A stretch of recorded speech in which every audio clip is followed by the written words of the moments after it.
Boa noite, boa tarde, bom dia, seja lá a hora que vocês estiverem ouvindo isso. Está começando mais um Entre Sumários Cast. E hoje, como segunda voz nessa bancada, como convidada, nós temos uma leitura autônoma. Seja bem-vinda, Amy.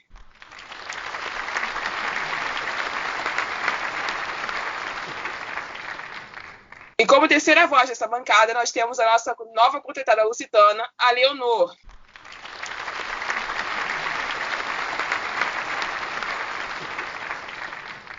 E se preparem, porque essa conversa vai ser longa, porque hoje nós vamos falar sobre representatividade racial no universo literário. Então roda a vinheta. Eu só queria uns R$1.000 sobrando pra eu torrar em livro. Autor e escritor surtando pra caralho. Delinha, o au é espontâneo, gente. Porque assim, né, todo mundo sabe que artista toma no Desculpa. Enfim, vamos direto pro enredo. Pessoal, por favor, lembrar de sempre usar a nossa tag #CastSumários ou mencionar o nosso Twitter, @CastSumários, sempre que for comentar sobre esse ou outro episódio qualquer. E se você está ouvindo esse episódio pelo Spotify, por favor, siga o nosso programa. E se você estiver conosco pelo Anchor, mande uma mensagem de voz que a gente te inclui no encerramento do próximo. É o terceiro episódio da segunda temporada e lá estamos nós metendo o dedo na ferida de novo, não é mesmo? E lá vamos nós, né, queridos? Primeiramente, é claro, eu quero pedir que vocês, ouvintes brancos, elevem seus pensamentos, abram seus ouvidos e fechem as bocas. Porque, primeiro de tudo, vocês precisam nos escutar. Primeiro vocês escutam, depois vocês falam. E agora vamos às reflexões do dia, né? Porque antes de eu começar a citar livro aqui, a rodo, porque tem muita citação para fazer, eu só tenho 10, eu quero que vocês reflitam comigo uma coisa. Vocês gostariam que quando um escritor fosse escrever sobre você, ele escolhesse usar justos estereótipos negativos em reação às formas de comportamento geralmente tidas por pessoas da sua cor de pele? Como vocês iriam se sentir se, por acaso, um escritor hipersexualizasse seu corpo o tempo inteiro dentro de uma história? Outra, como você se sente sabendo que existem homens, mulheres e pessoas transnegras passando por isso há anos-luz, além de sofrer com a sensação de serem ofuscadas dentro de várias narrativas o tempo todo, sem ninguém realmente se atente a discutir o porquê disto? Pensou? Deu nó na garganta? Pois é. Então pensa 2 vezes antes de falar como uma pessoa negra deve ser representada, sem mesmo antes de falar com nós negros sobre. Esses eventos que eu narrei e muitos outros vêm acontecendo há muito tempo. E só para bancar exemplos, nós vamos aos trechos que eu encontrei vasculhando tweets de alguns livros hypados dentro do BookTweet. Começando por um dos mais novos queridinhos. Sim, eu estou falando de Amor e Gelato. Recentemente na timeline de vocês deve ter surgido um buzz causado pelo Fennel, que entrou em desespero quando uma pessoa, que eu não vou citar o nome para não constrangê-la, falou que havia se sentido incomodada com a descrição de 3 personagens existentes dentro da obra.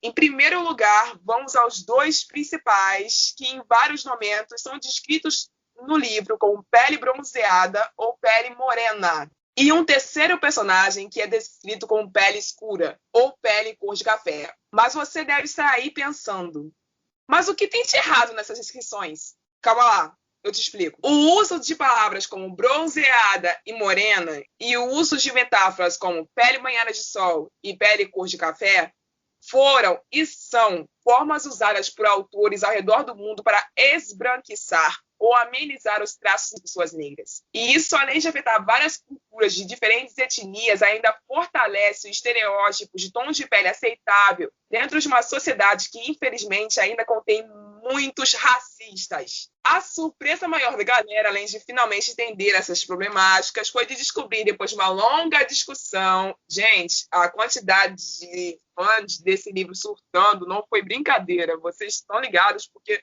não foi só eu que vi. Que a culpa era de quem traduziu o famoso bolinho. Tá ali eu aqui para criticar a pirataria de novo. Acontece que a autora do livro descreveu seus personagens como olive skin, que é Pele de Oliva. Pele cor de oliva, gente, é o também conhecido como Dark Italian, que é destinado a pessoas italianas que vivem na região norte ou nordeste da Itália, onde faz muito calor, muito sol, e eles são naturalmente bronzeados. Porém, eles não são negros. Então, a pessoa que fez a tradução não oficial do livro errou nessa descrição, ofendeu pessoas e não teve responsabilidade nenhuma nessa brincadeira toda. Então, assim, é aquilo, né? Vai fazer uma tradução não oficial? Toma cuidado de pelo menos perguntar para uma pessoa negra antes, né, de lançar isso para todo mundo, porque imagina quantos ela ofendeu, essa pessoa que traduziu, no caso, sendo que só uma se manifestou. Sabe o que acontece? Um problema disso também é que esse tipo de coisa aconteceu até com uma tradução oficial, que foi com os livros do Rick Riordan, que descreveram o Nico de Angelo, que é um italiano, como pele morena. Então, eu já até tive uma discussão sobre isso, que do Nico nas fanarts dele, ele ser branco pálido, sendo que é descrito como pele morena, mas a tradução que foi errada, porque ele, no caso, seria olive skin também, ele é italiano, sabe? Não, eu diria que isso aí já é um pouco de problema, tanto com as traduções oficiais, quanto das traduções não oficiais. Nesse tópico das traduções, eu quero explicar para vocês como é que funciona essa história de tradução, para depois não dizerem que eu estou falando em vão. Eu conversei diretamente com 2 tradutoras que são profissionais no ramo, e uma das coisas que me foi dita durante essa conversa é que nós temos um grandiosíssimo problema acontecendo no mercado editorial. Problema do qual eu não estava ciente. Porém, ele existe e eu preciso transmitir isso para vocês também. O reflexo dessa dificuldade, entre aspas, de traduzir a descrição de uma pele vem de um mercado que é principalmente tomado por pessoas brancas. Ou seja, existe uma prioridade muito minoritária sendo dada a leitores negros, somada a uma percepção racista enraizada por serem, né, sobre pessoas negras, não são universais. Porque isso são palavras da Sofia Solter, @SofiaSolter, para quem quiser seguir ela no Twitter. Eu agradeço aqui de novo pela resposta dela. E aprofundando mais a palavra da Sofia. Universais, galera. Aquele velho discurso que você já ouviu de vários gringos e você ainda ouve de alguns brasileiros. Eu não leio livros de pessoas negras ou sobre pessoas negras porque eu não consigo me ver nelas. Eu não leio livros de pessoas indígenas porque eu não consigo me relacionar a elas, eu não consigo me ver nelas. Eu realmente entendo o processo de identificação com o personagem e que pode ser difícil para que vocês se coloquem nas nossas situações de vivência e etc., mas quando o livro é sobre uma pessoa negra e ele não fala especificamente sobre racismo, ele fala sobre outra coisa qualquer, completamente diferente, você escolher não ler ou simplesmente não conseguir se sentir dentro do corpo do personagem, e parece desculpa para você ser racista. Fora o fato de que nós, pessoas de cor, não brancas, temos desde sempre que nos colocar no lugar de pessoas brancas como protagonistas. Então, qual a dificuldade de vocês de pegar um livro que tem uma pessoa não branca e você só lê e aceitar o que está escrito ali? Não entendo esse conceito. Nós temos que nos pôr no lugar do personagem branco de classe média alta e que, nossa, como a minha vida é sofrida. E vocês têm esse problema com os poucos traços de representatividade que a gente tem nos livros. É uma coisa incrível isso. Continuando sobre a palavra da Sofia Solter, essa história de não saber descrever, entre aspas bem grandes, personagens negros, é também reflexo de tradutores, preparadores e revisores e editores brancos, sem pesquisa, sem educação e sem informação antirracista. Então é aí onde entra a história da leitura sensível de novo, que muita gente insiste em não fazer, mas eu volto para falar disso mais tarde. E eu também consegui a opinião da Solange Tioro, obrigada Sol, que é uma pessoa negra que está dentro do mercado da tradução, e ela continua enfatizando a existência cabal do racismo dentro desse campo do mercado editorial que produz os nossos livros. Livros quando são menos traduzidos por não serem sobre pessoas brancas, só realmente vivendo a condição de pessoa de cor que você sente esse apagamento. E dificulta muito o acesso de mulheres, homens, crianças a esse tipo de obra, onde eles possam ver a si mesmos, onde eles possam se reconhecer, onde eles possam sequer sonhar. Porque no Brasil não é a grande maioria que sabe inglês. Então, muitos autores acabam nem sendo conhecidos aqui no Brasil porque não são traduzidos e nem divulgados. Enquanto a seguinte, eu citando o nome da biblioteca da editora, está fazendo divulgação a rodo de um livro que já foi condenado várias e várias vezes, já foi citado nesse podcast anteriormente, e eu vou ter que voltar a citar ele, só que dessa vez eu vou ser mais enfática ainda e eu vou dar nomes aos bois. E eu vou citar agora trechos de Eleanor Park que comprovam que ele é racista e fetichista com pessoas asiáticas, coreanas no caso desse livro. Então, continuando aí. Primeiro trecho. Agora, esses são os originais do livro em inglês que eu vou ter que fazer tradução simultânea. Já é desconfortável bastante, né? Josh parecia que os genes coreanos haviam escapado dele todos juntos. Os olhos dele eram marrons, quase amendoados, e o cabelo dele era escuro, mas nada perto de preto. Josh parecia uma grande criança alemã ou polonesa, de quem os olhos enrugavam quando ele sorria. Vou continuar, porque não acabou ainda não. Esse foi só o primeiro. A mãe dele parecia exatamente como uma boneca. No Mágico de Oz, o livro, não o filme. A Dorothy vai para esse lugar chamado Dentist China Country, onde todas as pessoas são amáveis e perfeitas. Quando Eleanor era pequena e a sua mãe leu o livro para ela, Eleanor pensou que as pessoas daquele país para onde a Dorothy vai eram chinesas. Mas na verdade eles eram de cerâmica. Ou então eles viraram de cerâmica. Eleanor imaginou o pai de Park, Tom Selleck, pegando a pequena pessoinha de cerâmica dele, enfiando na grande e gorda jaqueta dele e contrabandeando ela para fora da Coreia. Então, assim, gente, para eu não ter que ficar a noite inteira lendo, porque são trechos e trechos e são enormes. Eu posso deixar isso depois na thread que a gente sempre faz para reverberar as fontes que nós usamos para gravar cada episódio. Então, gente, né, temos aqui mais um exemplo de descrição de corpo, nesse caso, e de etnia também, muito da mal feita, senhores. E aí que eu tô lendo os textos originais, então nem tem como justificar que foi a tradução que fez algo errado. Então, e aí? É para se pensar, é certo continuar financiando a Rainbow Rowell, pelo menos comprando esse livro?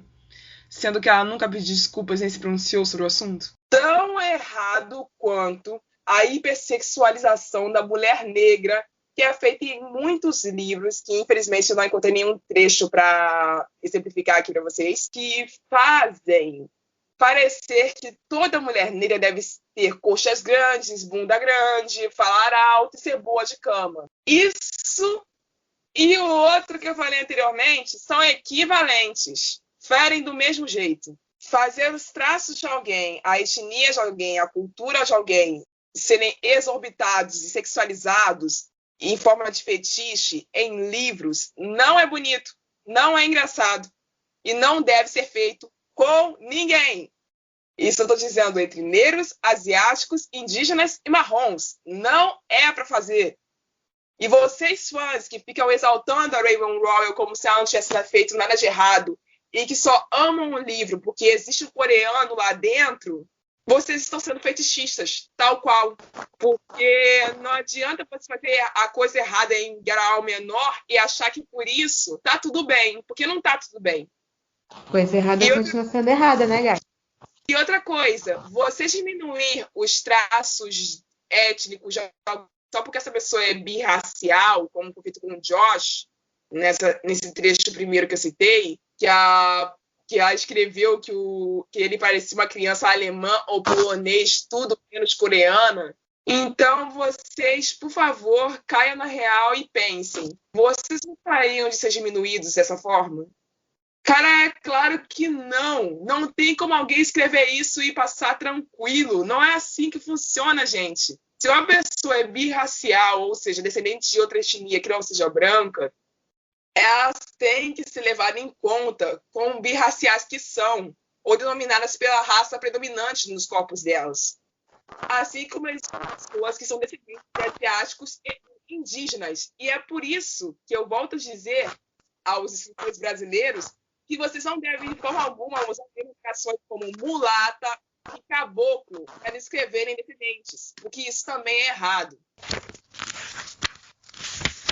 Arma Escarlate. Eu acho que o fandom de Arma Escarlate já fica mais revoltado com a gente do que os outros fandoms que você vai citar. Olha, você ficar revoltado por a gente citar coisas que estão no livro, aí assim, o problema não é com a gente, o problema é com você, meu amigo. Lê de novo. Pega o livro assim, bota a mãozinha na consciência e lê de novo.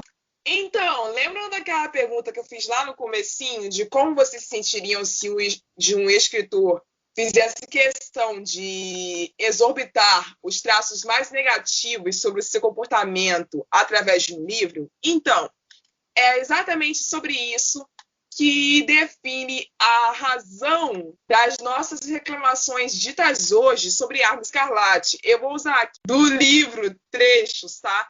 E depois vocês me dizem se eu tô errado. Antes de a gente começar a descascar aqui a grande obra que a gente vai começar a descascar, eu queria falar que esse livro, eu como uma mina preta que sou, eu li esse livro e ele estava nos meus favoritados. Antes do fandom começar a atacar, assim, eu li o livro, eu gostei do livro na primeira vez que eu li. Antes das pessoas começarem a atacar hate nesse programa incrível, vocês parem para pensar se aquilo que está escrito nesse livro, na sinopse, você olha a sinopse desse livro e você pensa assim um pouquinho, isso não é meio ofensivo? Tá? Eu só vou deixar essa reflexão assim bem para as pessoas pensarem. Ainda você pode continuar, Rai. Já que a Amy citou a sinopse, e eu vou citar um trecho do final da sinopse, que eu anotei aqui de propósito, para vocês terem ideia do que a sinopse se trata. Abre aspas. Hugo deve descobrir o quanto de bandido ele tem em si mesmo. Vamos focar que é uma autora branca, escrevendo um menino negro da periferia, da favela, carioca. Assim, é legal, sabe? Mesmo que fosse um autor preto, não ia ser legal, sabe? Não é uma coisa legal. E vamos à descrição do universo que gira em torno do livro antes de passar diretamente para os trechos, porque tem muita coisa no universo dele que já é errado por si só, sem eu precisar citar trecho nenhum. O Hugo tem 13 anos. Vamos começar pelo nome dele? Vamos? O nome do garoto não é Hugo, o nome dele é Idá. Aí você vai falar assim, ué, mas se o nome dele é Idá, por que você chama ele de Hugo? Na sinopse ele tá como Hugo, na maior parte do livro ele é referenciado como Hugo, na Wikipédia o nome dele tá em Hugo, no Goodreads é Hugo, no Scooby é Hugo, em tudo quanto é canto que você procurar esse livro, ninguém vai chamar esse garoto de Idá, vai chamar esse garoto de Hugo. Na própria wiki do personagem, no fandom, está descrito como Hugo e entre parênteses o nome verdadeiro dele. Só para botar isso aqui em evidência, porque quando eu comecei o livro eu fui pesquisar quem era Ida, tá? Só isso aqui para poder botar assim na rodinha. Ele mudou o nome dele de Ida para Hugo porque zoavam ele por conta desse nome que tem uma origem, um pé na ancestralidade africana. E quando eu digo africana, eu infelizmente não vou poder dizer para vocês qual país esse nome tem origem, não vou poder dizer para vocês qual cultura esse nome tem origem, nem o que ele significa, porque eu não sei, porque a autora fez questão de não informar. A África como um país. Exatamente, a autora fez questão de apagar a história, o fato de que a África é um continente e começou a tratar a África como um país, continuando. O racismo no livro é explícito e escancarado. Não tem outras palavras para escrever. Isso aqui não é nada a ver lá. Então, para eu comprovar que não é nada velado, vem o trecho. Abre aspas. Agora, ser do tráfico era bem diferente. Dava status, fama, dinheiro, poder, garotas. Eu vou entrar pro tráfico.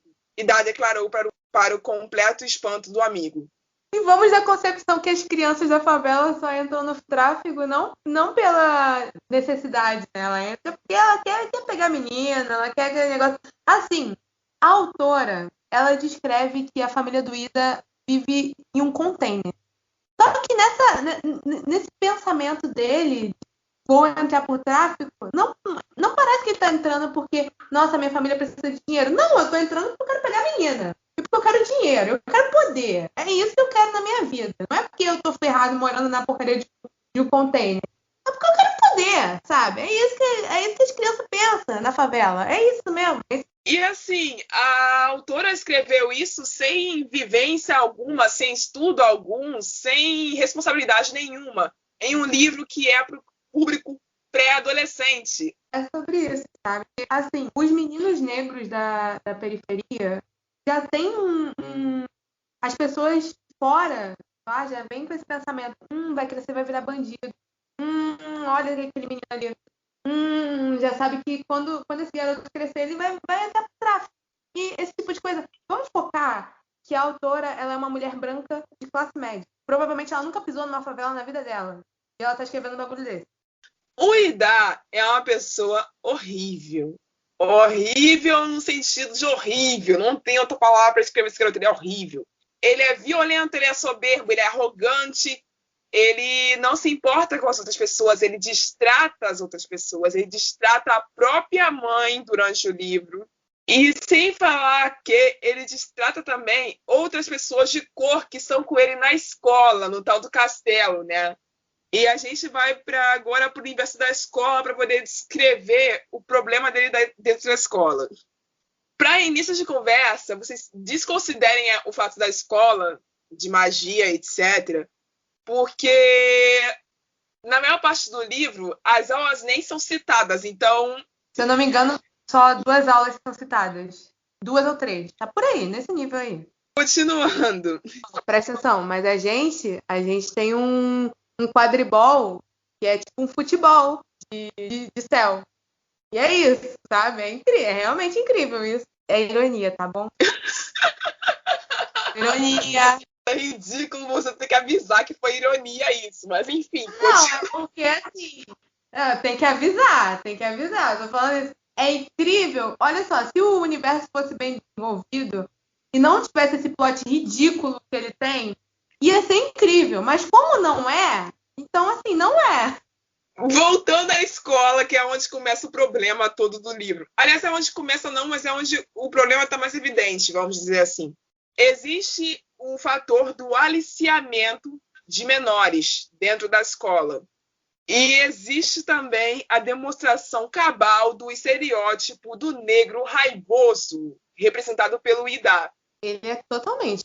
É o homem que vai crescer e vai, sei lá, bater em todo mundo que ele vê na frente dele. Porque, sinceramente, esse menino, ele devia, sei lá, tomar um calmante. Eu nunca vi igual. E olha que eu conheço muita gente nervosa. Eu sou uma pessoa nervosa. Enfim, o que aconteceu foi o seguinte. O Idá foi obrigado a vender cocaína porque o traficante do morro, Caiçara, sequestrou a mãe dele e forçou ele a roubar e a vender cocaína dentro da escola. Nesse processo que ele é obrigado a vender cocaína dentro da escola, ele acaba viciando vários alunos dentro da escola. E em uns trechos do livro isso é comprovado dessa forma aqui, ó, abre aspas. Não era só o perigo dele ser descoberto. O que o Idá não admitia mesmo era a burrice de cheirar um troço daqueles. Cocaína era coisa de idiota desesperado. Gente, banalizar dependência química é algo gravíssimo, porque isso não só meio que encoraja pessoas jovens a usarem drogas por não terem noção do que elas causam, noção do como isso é prejudicial para a mente e para o restante do corpo da pessoa, não só também porque prejudica os já dependentes que precisam de tratamento, precisam de ajuda e não são vistos porque justamente são banalizados.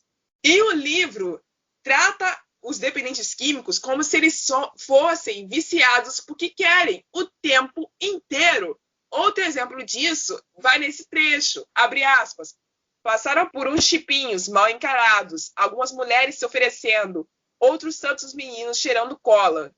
Vini passava como se nem fosse com ele, mas Capi parecia bastante incomodado, principalmente com as crianças. Véi, eles estão se destruindo porque querem. Eu não consigo descrever para vocês o desconforto que eu tô sentindo de ter lido isso em voz alta. Mas, enfim, vamos seguir.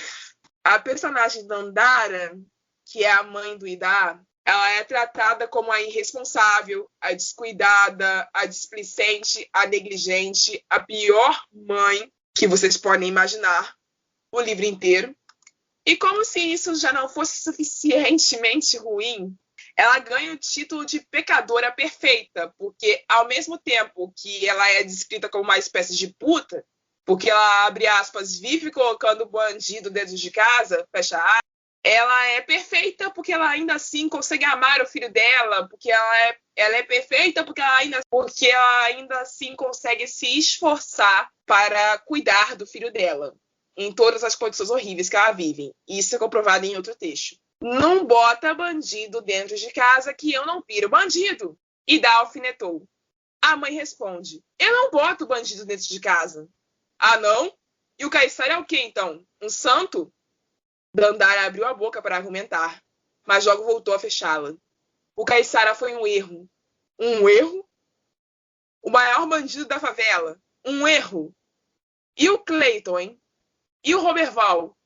Quantos erros tu vai cometer até aprender a lição? Esse tipo de visão abre uma visão das mulheres na favela que tipo, todo homem que se interessa é bandido. Eu posso estar problematizando demais aqui? Talvez. Mas só que esse tipo de coisa Não tá, não. faz parecer que, assim, podem falar isso que quiserem, mas esse tipo de coisa faz parecer que, você mora na favela, tu vai namorar bandido. E o seu filho vai virar bandido. Velho, não é assim, sabe? Não é assim que funcionam as coisas, entendeu? E agora a gente que já gastou bastante tempo nesse livro e isso está me deixando ultra desconfortável porque essa história Nós vamos à resolução final do livro. Aí chegamos ao fundo do poço do chorume, vai, fala. Que é assim, por si só, ela é catastrófica tanto quanto o que aconteceu anteriormente. O Ida viciou boa parte dos alunos da escola em cocaína. Então, vocês que sabem os efeitos adversos e colaterais da droga já estão imaginando como estão se encontrando crianças entre 13 e 15 anos viciados em cocaína. Para encontrar um antídoto que seja possível para sanar o problema, o Ida teve de tirar cocaína. Não foi só ele. É ele e a outra menina, a Hermione a Gislaine. Duas pessoas. Vamos focar que estamos em um mundo de Harry Potter, onde temos um beco diagonal, temos feitiços, temos uma fênix, aparece uma fênix, para resolver um problema de vício em cocaína, eles tiveram que cheirar cocaína para criar um antídoto para cocaína. Tá entendendo que são crianças de 13 anos cheirando cocaína? Ou eu vou ter que focar de novo que são crianças de 13 anos? E assim, eu não sei se o fato de fazer eles cheirarem cocaína foi a forma que a autora encontrou de tentar forçar uma certa credibilidade, verossimilhança ou whatever dentro do final que ela tinha planejado para o livro, mas foi a pior forma possível se essa foi a intenção dela. Enfim, continuando. Eles cheiram cocaína e depois disso a Gislaine faz lá e cria o antídoto. E com os efeitos adversos da droga, é lógico, não poderia ser diferente, ela baixa ao hospital. E logo depois desse sacrifício imenso dela, porque é uma criança de 13 anos, uma menina de 13 anos, que o Ida passa a parar de destratá-la. Porque antes disso, ele destrata a menina o livro inteiro. Por quê? Porque ela é a neguinha mentida. Outro estereótipo negativo resignado a meninas negras. Quando uma menina negra é inteligente demais, ela é metida. Quando uma menina negra se cuida ou é vaidosa demais, ela é metida. Quando uma menina negra é extrovertida e tem muitos amigos, ela é metida.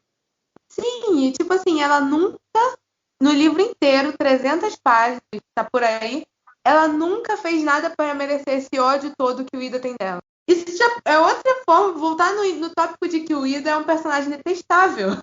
Ele tem uma personalidade terrível, ele não é uma pessoa boa, sabe? E outra coisa, gente, os traumas que o Ida sofre ao longo da trama, porque são muitos, o sequestro da mãe dele, a violência policial que ele sofre, o fato de ele ter sido preso no fosso por um traficante no momento do livro, são tratados de forma rasa, sem profundidade, nem estudo, nem exploração alguma. Eles simplesmente estão lá por estar. É o sofrimento de uma criança negra de 13 anos por entretenimento do povo alheio. E eu não preciso nem me alongar explicando o quanto isso é nocivo. Como chama, tipo, soft gore. Tipo assim, você tá vendo a violência por violência sem discussão nenhuma. Só tá lá pra ver a pessoa se machucando, violência com uma criança de 13 anos, a criança de 13 anos apanhando o policial, a criança de 13 anos quase morrendo em um fosso, enchendo de água, e ela não consegue. Esse tipo de coisa não é gatilho pra mim. Mas provavelmente teve alguém que leu isso e ficou mal por semanas. E eu não julgo essa pessoa porque é gráfico. É uma coisa gráfica. Não é um negócio, tipo, é jogado, mas só que é escrito de uma forma muito gráfica.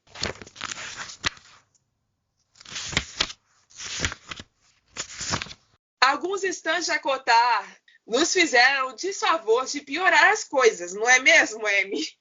Então, né? Não é de hoje que a Kotari está é um negócio meio complicado nesse book Twitter. Não estou falando de todos, mas o fandom, assim, ele tem a má fama porque motivos. Mas, assim, basicamente, eles forçam uma representatividade que não existe nos livros. Galera, vamos lá, assim, segura aqui na minha mãozinha. Pele bronzeada não é pele negra ou pele marrom, já que vocês querem forçar que os ilirianos são povo árabe. Galera, o Trump é bronzeado. Você já olhou pra cara do Trump? Ele parece uma laranja, sabe? O Riz, o seu personagem favorito, ele pode parecer uma laranja, tá? É aquilo.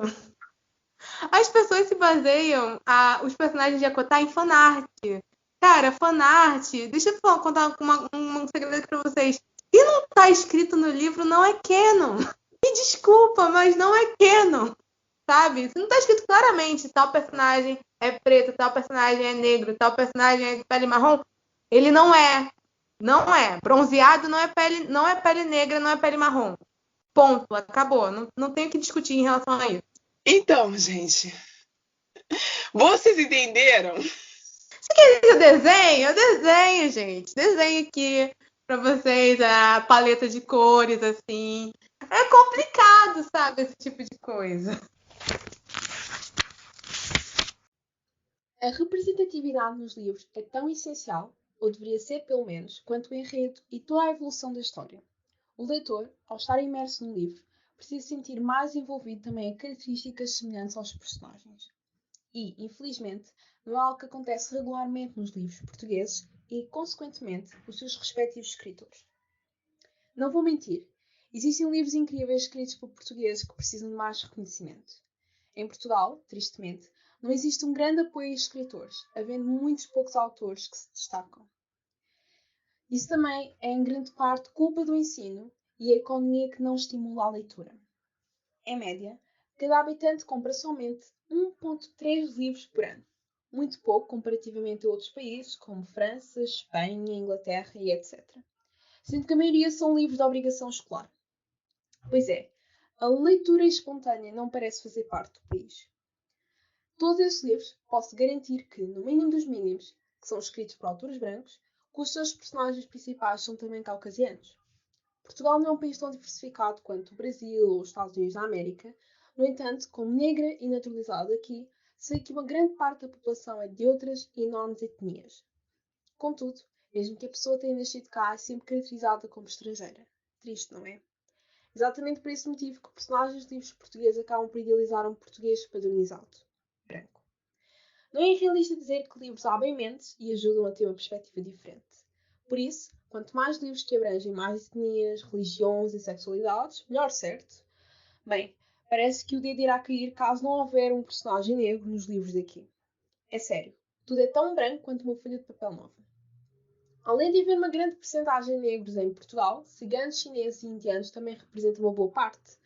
Mas parece que nada disso existe nos olhos dos nossos queridos escritores. É um país tão estruturalmente idealizado e assim integralmente caucasiano que eu me sinto muito desconfortável, já que não pertence a essa etnia. Portugal já é um país bastante discriminatório de um modo bem silencioso. Daquele jeito que só quem realmente sofre pode garantir que há, até porque são poucos os portugueses que admitem a existência de racismo. São do género, nós não somos racistas, mas não gostamos de negros e não lidamos bem com eles. Isso chega a um ponto tão drástico em que um dos nossos políticos diz que racismo não existe em Portugal e não há algo que ele vê. Bem, nem é preciso dizer que ele é um branco e rico. Essa volta toda para tornar a apontar que é um reflexo direto da nossa literatura. E parece que mais ninguém se importa nos seus leitores que querem se sentir representados. E agora, para comprovar o fato que eu especifiquei anteriormente, enquanto eu estava falando de que pessoas negras não se veem normalmente em boa parte dos gêneros literários que a gente aborda e lê ao longo da vida, nós, do Cast Sumários, fizemos uma pesquisa, uma enquete no Twitter e os booksters negros responderam. 48% dos votantes não se veem representados em romances. É a maioria. 37,5% não se veem representados em aventuras e fantasias. 12,5% não se veem representados em horror, o que me mostrou que boa parte do book Twitter negro, pelo menos, não lê horror. E outro, aí vem o comentário de um autor negro, que é o Arthur Araújo. Eu te adoro, amigo, beijos. Sinto falta de ver romance para sentir que eu posso ser amado. Eu sinto falta de não ser o primeiro a morrer em um monte de livros de terror. Eu sinto falta da euforia de ver alguém parecido comigo vivendo uma aventura. Não me sinto bem contemplado em nada, para ser sincero. Então, né? Ele não tá errado. Ele realmente não tá errado. Porque, assim, se você teve uma thread que ocorreu no Twitter há algumas semanas atrás, relacionando a os boys literários que nós temos, que são os famosos, super famosos, tipo Aaron Warner. Mas a principal discussão é que todos eles, tinham umas 15 cabeças lá na thread, tem boys literários famosinhos de cor, não brancos. Tipo, o máximo que tem é o Keiichi Kishimoto, mozão, mas assim, não tem. Os mais falados são brancos. E, sim, continuando atrás das enquetes que eu fiz recentemente pro Twitter, a maioria das pessoas que votou nessa thread sentiu falta de divulgação e reconhecimento para escritores negros ao redor do mundo. Então, assim, gente, vocês que leem, vocês que conhecem, já passou da hora de vocês começarem a profetar. Porque não adianta nada se vocês ficarem profetando e recomendando os mesmos livros de sempre, porque isso não ajuda em nada. E outra coisa, o buraco é ainda mais fundo, porque 90%, eu não estou dizendo 10%, eu não estou dizendo 5%, 90% das mais de 20 pessoas que votaram na thread se sentem incomodadas quando são retratadas como negros raivosos dentro de livros, ou com apenas aquele negro que fala mais alto. Isso é incômodo, porque não é verdade, seria boa parte das pessoas no mundo real, e isso prejudica muita gente. E outra coisa que vocês precisam ficar atentos também, 98% das pessoas que votaram na enquete, isso de quase 60 pessoas votando somente nessa pergunta. Quando uma pessoa que é descrita como negra ou preta ou de qualquer outra etnia racializada é retratada como branca na adaptação cinematográfica ou na fanart, é ofensivo. Porque o que mais chama atenção é a adaptação. Isso causa uma raiva em muita gente. Não é à toa que recebemos 98% dos votos na opção sim. Outra coisa que eu quero falar com vocês, que eu cheguei a citar por cima, mas uma das nossas apoiadoras dentro do podcast descreveu isso muito melhor do que eu. E eu vou ler a fala dela para vocês, porque não tem como explicar melhor essa situação, para a gente partir para o último bloco, sendo esse o gancho. É que a acessibilidade é um negócio importante, tá? E tem muita gente como ela que só sabe que é representada em romance, que é representada em fantasia, porque sabe falar inglês e foi atrás de ler inglês. Porque se essa pessoa não fosse, ela nunca que ia ver isso acontecendo. Eu tô falando da Lune, @herflows. Me desculpa se eu pronunciei errado, mas eu não sei do que se trata a sua arroba, então é difícil de saber se o meu inglês está correto nessa história. Mas eu tento, juro que tento. Então, assim, para resumir o que ela disse, não é que faltam obras, principalmente de romance, onde negros existem. É que eles nunca vão ficar hypados, porque eles não são universais, vou dizer isso. E, consequentemente, nunca irão ser traduzidos. Porque tem editor a rodo que vive comprando livro racista ou livro de autor racista já lançado para relançar e nem se preocupe em pensar se trazer para o Brasil um livro pouco conhecido aqui, isso por si só já é problemático bastante, vocês não acham, não? E não é por falta de dinheiro, né? É porque, assim, editoras grandes... Ok, as editoras pequenas podem pegar... Precisamos trazer livros que estejam hypados lá fora para poder fazer sucesso aqui, porque, né, dinheiro move o mundo, capitalismo. Mas, assim, uma editora grande, não vou citar nome, mas, assim, já sabe mais ou menos. Assim, qual o problema de trazer um livro que tenha um pouco mais de diversidade, sabe? E, assim, voltando a uma parte do reconhecimento de autores negros, eu quero apelar para outra apoiadora nossa recente, a Mira Reading Maps, que também é uma book grammar.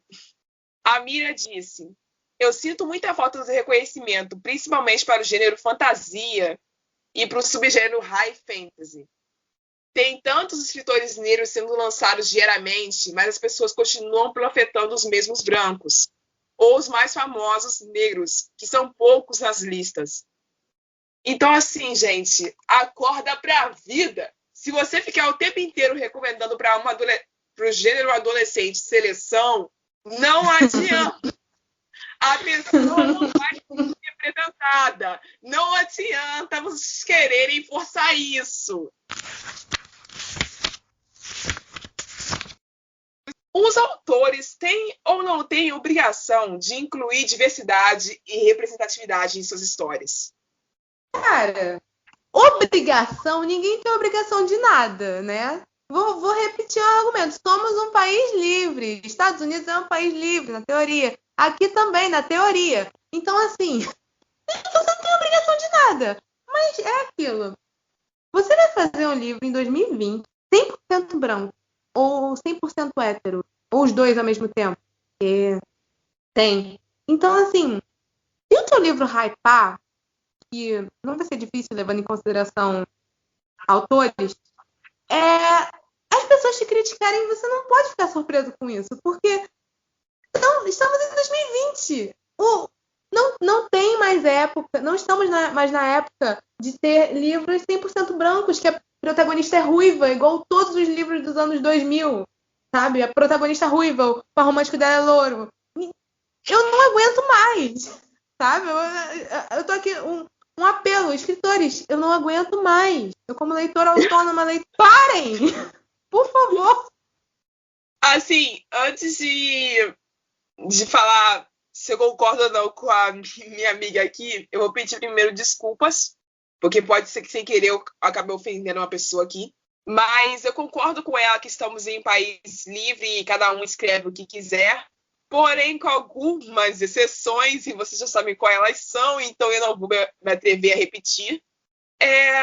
Mas eu, como autora, agora estou falando do lugar de autora, não do lugar de leitora, eu não escreveria sobre pessoas trans e não binárias. Por quê, Rayane? Porque eu não sei.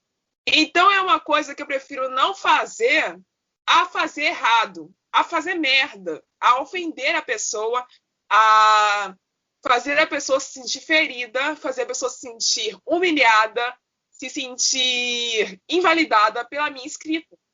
Aí vai vir a defesa. Ah, mas você pode pesquisar. Ah, mas tem a leitura sensível. Ainda assim, gente, não é algo fácil. Eu estou aqui assumindo a minha incapacidade. Eu não sou capaz de escrever. Talvez no futuro eu seja. Talvez no futuro eu consiga me informar mais sobre esses assuntos. Talvez no futuro eu consiga ter próximo a mim alguém com quem possa conversar sobre o assunto e me sinta mais à vontade para escrever sobre esses temas. Pode ser que no futuro eu consiga bancar uma leitura sensível de uma pessoa trans ou não binária para conseguir publicar um livro sobre a história de um personagem que seja de uma dessas duas sexualidades. Mas agora eu, como autora iniciante, assumo a minha incapacidade e digo que eu não posso. Eu não tenho tranquilidade nenhuma, nem coragem alguma de fazer isso. Sabe, o que ilustra um pouco o que você falou, vou desenterrar a treta de Twitter, sim, mas não tô atacando ninguém, tá? É só para ilustrar. Que houve uma menina, não lembro o nome dela, não vou citar o livro dela, que ela escreveu um livro com um protagonista trans. E, ok, esse livro, ele já foi até excluído, se eu não me engano a menina se desculpou, não tenho certeza, mas esse livro ele foi uma polêmica, porque as pessoas que seguiam ela falaram que esse livro é incrível, e uma pessoa trans falou que o livro é ofensivo. Levando em consideração as críticas de pessoas que não eram fãs entre aspas, seguidores da menina, parecia realmente ofensivo, eu não cheguei a ler. Então isso é uma das coisas que falam de o que acontece se você não pesquisar, sabe? É isso que acontece. Você escreve, você pode ter boas intenções, mas é aquilo, de boas intenções o inferno está cheio. Então, assim, você fez um livro querendo incluir uma parte, mas era melhor você não ter feito nada. É isso, cara. Se você é incapaz de fazer algo, assuma a sua incapacidade e não faça. Pelo menos você não está ferindo ninguém nisso. A outra pergunta do nosso debate para encerrar esse episódio, que é a questão que a nossa convidada trouxe. Como é que a gente trata um livro antigo? Como é que a gente trata um livro datado, onde os autores estão mortos, onde os autores estão vivos? Porém, o livro foi escrito há tanto tempo atrás que nem dá para você considerar as opiniões que nós temos hoje, porque na época que o livro foi escrito, nós não tínhamos nem conhecimento de muitas das coisas que nós temos conhecimento hoje em dia. Como é que a gente trata isso? Como é que a gente resolve isso? Olha, primeiramente, para entrar nessa discussão, a gente entra num ramo filosófico que vem a questão: quando que a gente pode considerar um livro antigo? Um livro dos anos 2000 é antigo, um livro de 2014 é antigo, porque a gente tem que levar em consideração o quão rápido o pensamento da nossa sociedade, nosso pensamento certo e errado, de pertencimento ou coisa parecida, viajei agora bastante. Mas assim, o quão rápido o nosso pensamento evolui, sabe? Porque a forma que eu pensava em 2014, eu tinha 14 anos, eu era uma imbecil. Então, assim, o seu pensamento, ele evolui, o pensamento da sociedade em si, ele evolui muito rápido. Então, tipo, o livro dos anos 2000, sei lá, Crepúsculo, acho que Crepúsculo não é dos anos 2000. Ele já era meio datado na época. Mas, assim, hoje em dia, você lê Crepúsculo, você vê racismo, mas, assim, você vê coisas em Crepúsculo que muita gente na época não via, sabe? Uma coisa que livros, assim, o nosso pensamento, ele passa muito rápido e você consegue ver detalhes pejorativos em livros não tão antigos, assim, entre aspas, porque 2000, 20 anos, sabe? Mas a discussão foi aberta falando de livros estilo H.P. Lovecraft e livros de autores do H.P. Lovecraft, Bram Stoker, a própria J.K. Rowling, porque o livro dela é relativamente velho. Então, assim, relativamente não, é bem velho. Então, como que você trata esse tipo de coisa? É complicado, porque você vai ler H.P. Lovecraft, ele era extremamente racista. Ele era dos anos 20, do início dos anos 20. Se você vai ler um livro do início dos anos 20, você vai esperar, não esperar racismo. Eu queria estar assim nesse pensamento de mundo que você tem, amigo, porque, né? Estávamos em época de medo de miscigenação, sabe? O terror do Lovecraft, ele usava metáforas racistas, ele tinha medo da miscigenação, ele tinha esse pensamento de hegemonia cultural. Isso, ele tinha esse pensamento de hegemonia cultural, sabe? Então, a estrutura da escrita dele, a estrutura do universo dele é totalmente baseada nisso. Então, a questão é, você censura isso ou você acredita na capacidade do leitor de poder separar esse tipo de coisa, sabe? É uma discussão muito interessante isso. Eu sou. Sim, é aquilo. Eu acredito que as pessoas têm que entender que esse tipo de coisa não é certo. O pensamento dele não era uma coisa certa. Então, é antigo, tem que ser consumido. É uma coisa que tem que ser consumida até para você ver como é que era o pensamento das pessoas nessa época. É fonte de estudo, é fonte de pesquisa. É igual eu vi um tweet de uma menina que estava querendo banir Mein Kampf das bibliotecas. Quem não sabe o que é Mein Kampf é um diário do Adolf Hitler. Não preciso explicar quem ele é, né, gente? Ele basicamente ali escreveu um manual do nazismo. Ele ditou para um dos capangas dele sobre o que ele queria que estivesse no livro, enquanto ele estava preso. E anos depois dele morto, este livro foi lançado e comercializado, e está sendo comercializado até hoje. Você pode encontrá-lo facilmente em várias livrarias. Ele estava a R$135. Sim, esse livro é raro de encontrar e ele é caríssimo pro tamanho que ele tem, porque ele é pequeno. Ele não é grosso, não. Foi mal, mas eu tenho que comentar isso. Mas assim, é um livro pequeno, é um livro caro para você ler um louco divagando. É basicamente você, sei lá, assistir o discurso do Bolsonaro, sabe?